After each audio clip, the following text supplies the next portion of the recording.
Assalamualaikum warahmatullahi wabarakatuh. Adalah Rasulullah Shallallahu Alaihi Wasallam bersabda dalam sebuah hadis yang diriwayatkan oleh Imam Muslim dari Suhaib bin Sinan. Beliau mengatakan, "Ajaban li amril mu'min, fa inna amrahu kullahu khairun, wa laysa dzaka li ahadin illa lil mu'min. In asabathu sarra'u syakar, fakana khairun lahu, wa in asabathu dharra'u sabar, fakana khairun lahu." Hadis ini adalah hadis yang menjelaskan tentang daya tahan seorang mukmin. Tetapi ini tidaklah sembarang daya tahan.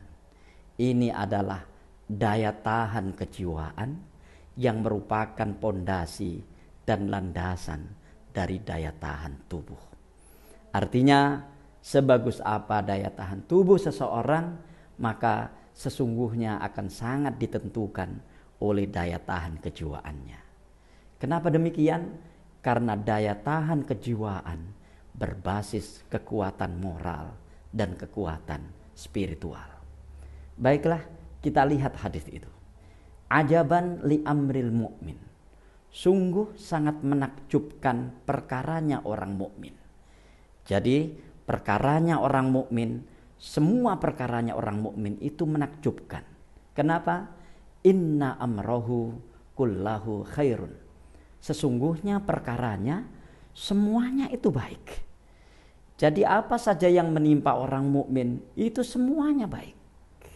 Walaysa dzaka li ahadin illa lil mu'min.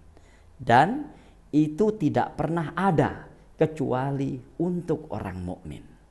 Ini yang saya katakan sebagai sebuah daya tahan yang tidak sembarang daya tahan.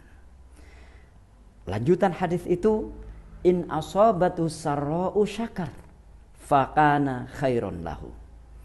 Jika dia tertimpa atau jika dia terkena kegembiraan, mendapatkan kegembiraan, syakar, dia bersyukur.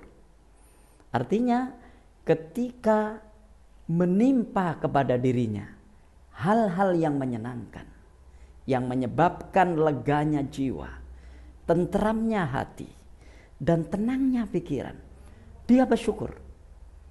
Fakana khairun lahu, dan itu lebih baik bagi dirinya.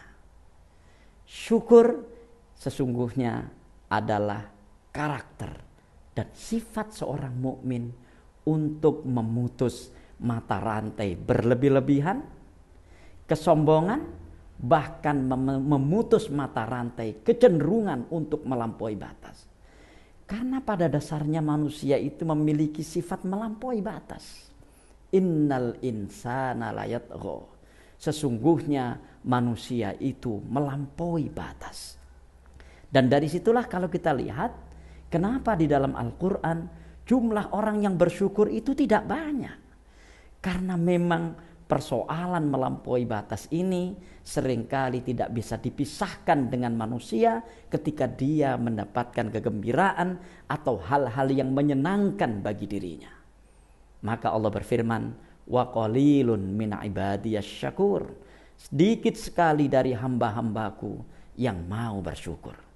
Nah, padahal tanda orang itu memiliki daya tahan kejiwaan yang tangguh adalah ketika dia mendapatkan kegembiraan, dia bersyukur.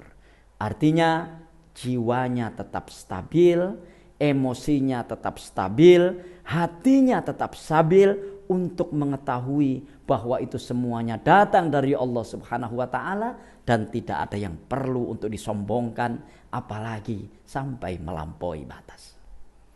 Nah, berikutnya, wa in asabathu dharra'u sabar, fakana khairun lahu.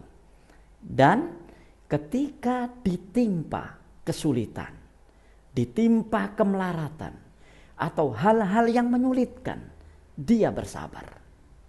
Dan sabar ini adalah karakter dan sifat untuk memutus mata rantai penyesalan yang berlebihan, kesedihan yang berlebihan, dan bahkan untuk memutus mata rantai keputusasaan.